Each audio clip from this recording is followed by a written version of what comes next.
Staff and then the Director General of the National Security paid a visit to the first VP's residence. We understood that he was given a warrant of arrest. He was officially arrested at his residence. Our understanding is that he is under house arrest. There was an attempt to take him to a different location, but he did not cooperate. We tried to get a reaction from the government spokesperson, have not got one as yet. But following this development, the UN mission in South Sudan says it is deeply concerned about a return to civil war. A conflict between Riek Machar and President Salva Kiir from 2013 to 18 killed an estimated 400,000 people. And Dr. Riek was made first vice president as part of a peace deal. There have been clashes in recent weeks in Nasir County between government troops and an ethnic militia, the White Army, that has historically been close to Riek Machar's forces.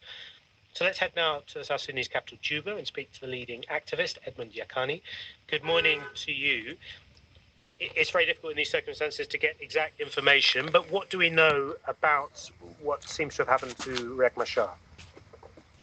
Yes, as based on the statement of his party member, he's placed under house arrest. This morning I passed through the house where he's staying. The house is full of protection, military presence around the building. So he is under house arrest as we speak per now.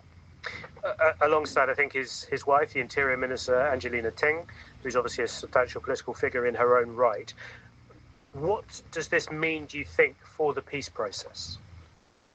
This means a huge threat to the faith of the revitalized peace agreement or the peace process in terms of political transition in the country and even legitimacy of the incumbent government being a government of national unity, which bring together all the parties signatory to our access. And of course, James Kovno, one of the things that is disturbing our leaders at the level of the presidency, where His Excellency President and His Excellency First Vice President sit in terms of making political decisions for successful political transition, is a high deficit in trust and confidence.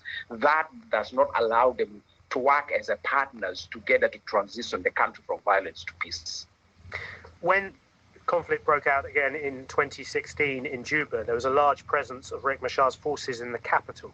That is not so much of an issue this time round. Is that correct? Yes, that's correct. That's correct. And that's why you don't see any military confrontation when the senior security and defense officers came to him. They were able to go cordially, but of course, threats, intimidations are there. His bodyguards were disarmed.